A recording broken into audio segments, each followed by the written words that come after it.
여러분, 요즘은 채권 투자가 그렇게 핫하다고 합니다. 개인 투자자가 국내 채권을 순매수한 추이를 보면요. 작년 1월부터 7월 15일까지 거의 3조에 가까운 돈을 투자했었는데요. 그런데 올해는 6조가 넘는 돈을 투자했다고 해요. 2배 이상 순매수를 한 거죠. 그리고 개인 투자자가 미국 채권을 순매수한 추이를 봐도 상반기를 기준으로 작년보다 3배 이상 더 많은 돈을 투자했다고 합니다. 아니, 도대체 채권이 뭐길래 이렇게 많이 투자하는 걸까요? 네, 안녕하세요. 주식은 역시 히릿. 주식은 역시 기릿의 히릿입니다. 안녕하세요, 기린이 분들. 요즘 채권에 대한 관심이 많이 높아져 있는데요. 도대체 채권이 뭔지, 그리고 채권 투자는 어떻게 하는지 너무 궁금해서 제가 직접 공부해봤습니다. 그래서 여러분들에게 아주 간단하게 설명드리도록 할게요. Let's get it!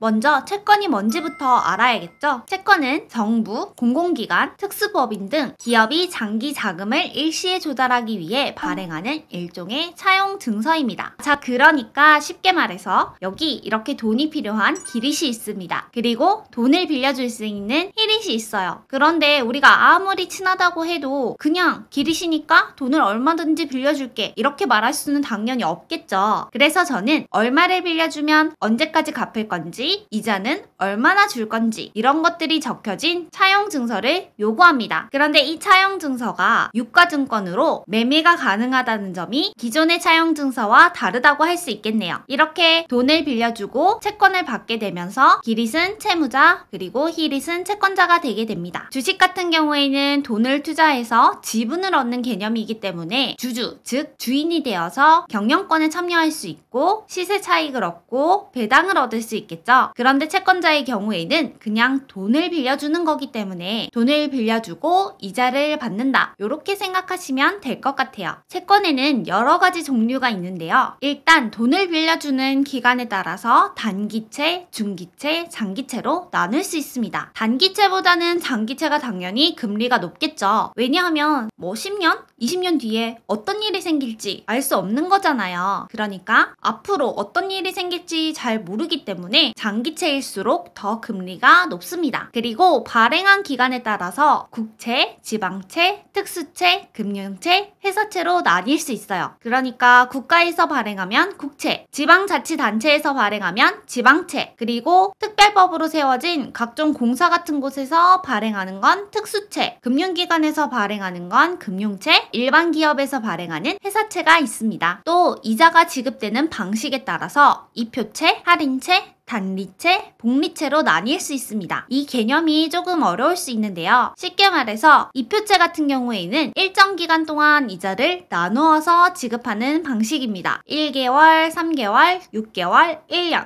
이런 식으로요. 그리고 대부분의 채권이 바로 이 이표채를 사용하고 있습니다. 할인채의 경우에는 이자를 미리 가격에서 공제해서 선 지급을 하고 만기에 원금을 받는 방식입니다. 예를 들어서 10,000원짜리 채권이 있다면 이자가 1,000원이라고 하면 이자만큼을 할인해서 9,000원에 발행하는 거죠. 이런 할인채는 대부분 통한채나 금융채에서 사용하고 있습니다. 단리채나 복리채는 중간에 이자를 안 주고 원금과 이자를 만기에 일시적으로 상환하는 건데요. 말 그대로 복리인지 단리인지에 따라서 다르답니다. 대부분이 사용하고 있는 게 이표채이기 때문에 이표채를 알고 넘어가시면 돼요. 자, 그래서 채권이 어떻게 생겼는지 제가 한번 만들어 봤는데요.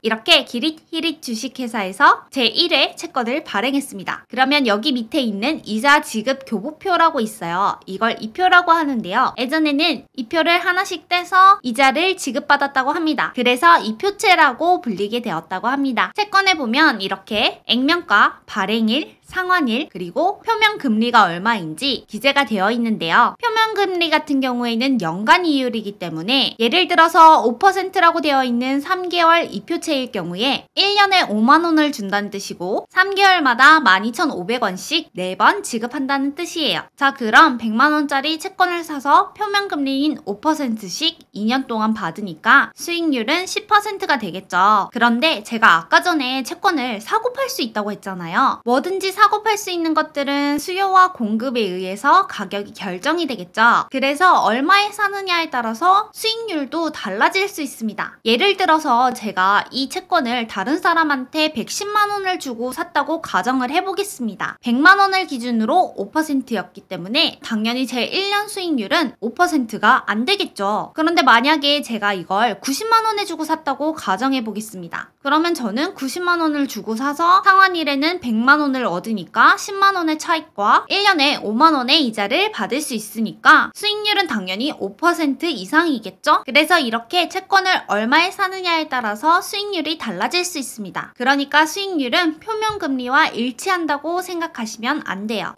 우리가 주식으로 예를 들어서 생각해보면 배당 시즌에 한 주당 배당금은 모두 똑같은 배당금을 받잖아요? 그런데 내가 주식을 얼마 주고 샀냐에 따라서 모두 수익률이 다른 것처럼 채권도 그렇답니다. 너무 정신이 없었나요? 정리를 한번 해보도록 하겠습니다. 채권은 만기가 있습니다. 그리고 이자도 처음부터 정해져 있죠. 그러니까 가격에 따라서 채권의 수익률이 달라질 수밖에 없습니다. 그러면 만기가 오래 남은 채권도 있을 거고 조금 남은 채권도 있을 거잖아요. 참고적으로 만기가 가까워질수록 채권의 가격은 올라간다고 생각하시면 됩니다.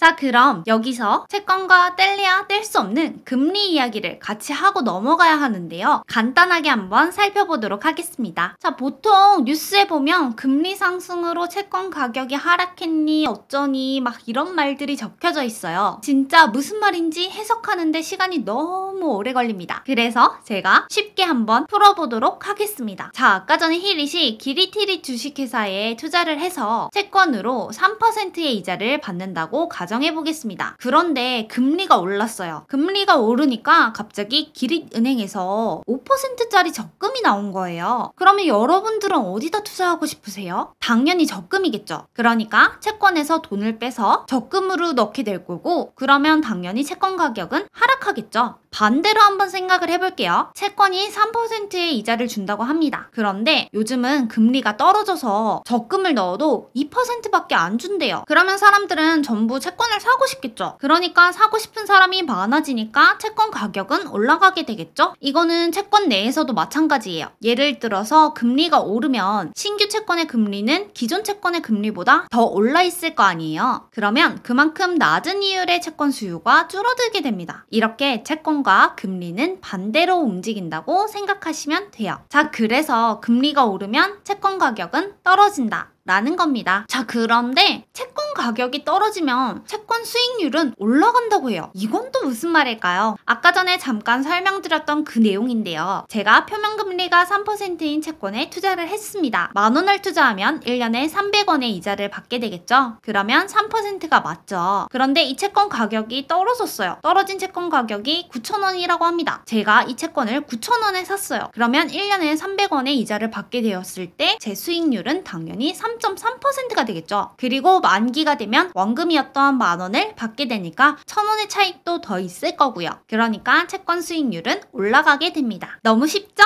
자, 그럼 채권 사는 법은 어떤 게 있는지 알아보도록 할게요. 채권을 살 때는 직접 투자와 간접 투자가 있습니다. 주식을 살 때 우리도 직접적으로 이 기업을 사는 게 있고 간접적으로 ETF를 사거나 이런 식으로 할 수 있듯이 채권도 직접 투자와 간접 투자가 있고요. 채권 같은 경우에는 단위가 엄청 크기 때문에 입찰해서 매매를 합니다. 그래서 개인이 바로 참여하기는 어렵고 기관들이 쪼개놓은 채권을 사게 되는 거라고 생각하시면 됩니다. 그게 바로 직접 투자고요. 간접 투자는 ETF나 펀드 같은 것들을 통해서 매매하는 것을 말합니다. 그래서 간접 투자를 원하시는 분들은 채권이라고 검색을 하면 이렇게 많은 ETF를 확인하실 수 있을 거예요. 당연히 거래량이 제일 중요하겠죠? 거래량이 없는 건 제가 팔고 싶어도 팔지 못하고 사고 싶어도 사기 힘들기 때문에 항상 ETF를 투자하실 때는 거래량을 우선적으로 보셔야 돼요. 자, 그런데 궁금한 게 있어요. 바로 세금이죠. 채권을 투자할 때 직접 투자와 간접 투자로 나뉜다고 했잖아요. 그런데 간접 투자의 경우에는 이자 및 양도소득에 대해서 과세를 하게 됩니다. 그러니까 ETF로 따지면 기타 ETF에 속하기 때문에 매매 차익에 대해서도 15.4%가 과세되고 이자에 대해서도 15.4%가 과세가 됩니다. 그러면 직접 투자는 어떨까요? 이자 소득에 대해서 당연히 15.4%가 과세가 되고요. 양도 차익은 비과세라고 합니다. 그러니까 제가 9,000원짜리 채권 채권을 사서 나중에 10,000원에 팔았다면 그 1,000원에 대한 차익은 과세가 되지 않는다는 거죠. 하지만 이자 소득에 대해서는 당연히 15.4%가 과세가 되고 나중에 금융소득이랑 합쳐져서 2천만 원이 넘게 되면 종합과세 된다는 점도 기억하셔야 돼요. 자, 그래서 세금을 생각해보니까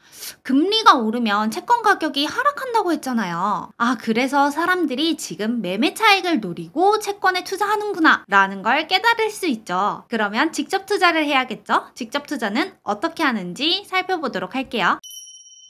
장내 채권과 장외 채권이 있습니다. 이게 무슨 말이냐면 제가 아까 전에 개인이 입찰에 참여할 수는 없다고 했잖아요. 그럼 기관들이 쪼개서 파는 채권을 사야 된다고 했는데요. 장내 채권은 채권을 보유하고 있는 기관과 시장에서 채권을 거래하는 걸 의미합니다. 이 회사에서 발행한 채권을 입찰에 참여했던 기관이 사면 그 채권을 시장에서 이렇게 직접적으로 거래하는 거죠. 장외 채권의 경우에는 증권사랑 채권을 거래한다고 생각하시면 됩니다. 그러니까 회사가 채권을 발행해서 기관이 사고 증권사에서 그 물량을 받아서 개인 투자자와 거래한다고 생각하시면 됩니다. 그러니까 장내 채권 사이에 증권사가 들어갔다. 이렇게 생각하시면 되겠죠? 장외 채권의 경우에는 증권사에서 선별을 하고 그 다음에 가격에 수수료가 녹아있기 때문에 장외 채권에 대한 별도 수수료는 없습니다. 그런데 장내 채권의 경우에는 채권 수수료가 만기가 짧은 건 0.1% 정도부터 긴 거는 0.3%까지 다양합니다. 이렇게 채권 수수료는 증권사마다 다르기 때문에 투자하시기 전에 증권사의 수수료가 어떤지 먼저 찾아보시고 투자하시면 됩니다. 장외 채권은 증권사에서 채권을 가지고 있는 거기 때문에 각 증권사마다 보유한 채권이 다 달라요. 그래서 어떤 증권사가 어떤 채권을 보유하고 있는지는 직접 들어가셔서 찾아보셔야 됩니다. 그러면 채권을 어떻게 매매할 수 있는지 한번 살펴볼게요. 이건 삼성증권의 MTS고요. MTS를 키면 금융상품, 자산관리라고 있는데 이 탭을 클릭하시면 채권이라는 항목이 보입니다. 여기서 증권사와 채권을 거래하기라는 건 방금 전에 말씀드렸던 장외 채권이고요. 거래소에서 채권을 거래하기라는 건 장내 채권입니다. 이건 증권사마다 장외 채권, 장내 채권 이런 식으로 글자가 적혀 있기도 하고 삼성증권처럼 이렇게 적혀 있기도 해요. 자, 그래서 장외 채권에 어떤 게 있나 한번 클릭을 해봤더니 영업일 9시 반부터 4시 45분까지만 조회가 가능하다고 해요. 주말이다 보니까 확인을 할 수가 없었습니다.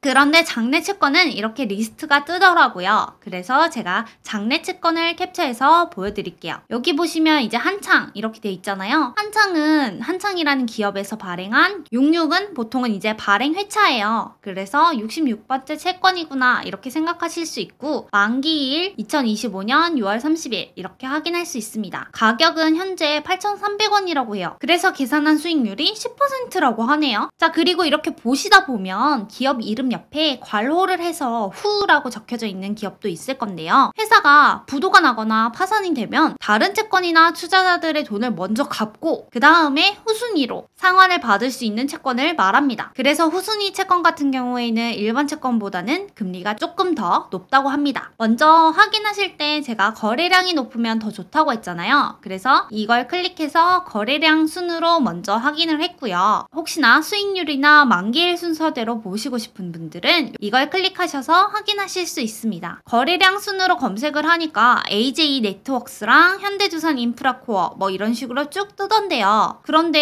AJ 네트워크스는 수익률이 마이너스 0.092였어요. 그래서 이걸 투자하면 마이너스가 된다는 건데? 하고 일단 패스. 그리고 현대두산 인프라코어를 한번 들어가 봤습니다. 가장 먼저 확인해야 될 거는 신용등급이겠죠. A-라고 되어 있는데 신용등급 같은 경우에는 트리플 B까지만 투자하시는 걸 추천드립니다. 트리플 B까지는 3년 평균 부도율이 0%라고 생각하시면 돼요. 그래서 그만큼 안전하다는 거겠죠. 수익률만 생각하셔서 신용등급이 낮은 기업에 투자를 하셨다가 혹시나 돈을 받지 못하는 상황도 생길 수 있기 때문에 꼭 투자하실 때는 안정적으로 신용등급이 트리플 B 이상인 곳을 투자하시길 바래요. 그리고 발행일이 언제인지 만기일이 언제인지 잔존기간이 얼마나 남았는지 이렇게 확인하실 수 있고요. 그러니까 현대두산 인프라코어 같은 경우에는 23년 3월 10일에 만기가 된다고 합니다. 표면 이율은 3.7%라고 하고 이자 지급 주기는 3개월이라고 합니다. 앞에서 보셨듯이 3월 12일이 발행일이었기 때문에 3개월 주기로 1년에 4번 이렇게 이자를 받을 수 있다는 거 확인하실 수 있고요. 거죠. 그리고 이제 호가를 클릭하셔서 주문을 누르시면 이렇게 익숙한 화면을 보실 수 있어요. 원하시는 단가를 클릭하시면 여기에 호가 단위가 입력이 되고요. 수량은 내가 매수를 하고자 하는 금액만큼 입력을 하시면 됩니다. 그러니까 9,980원에 만원을 입력하면 딱 9,980원에 한 개가 사진다고 생각하시면 됩니다. 그리고 매수가 체결됐다고 뜨는데 잔고를 들어가 보면 채권이 없을 수도 있어요. 주식이랑은 다르게 잔고에 들어올 때까지 시간은 조금 걸린다는 거 참고하시길 바래요. 자, 이렇게 채권이 뭔지, 그리고 채권과 금리가 어떤 관계인지, 채권은 어떻게 매수할 수 있는지를 알아봤는데요. 지금까지 공부하시느라고 정말 고생 많으셨습니다. 남은 시간 이렇게 쉬어도 되나 싶을 정도로 푹 쉬시고요. 오늘도 함께 공부해주셔서 정말 감사합니다. 지금까지 히릿이었습니다. 빠이요!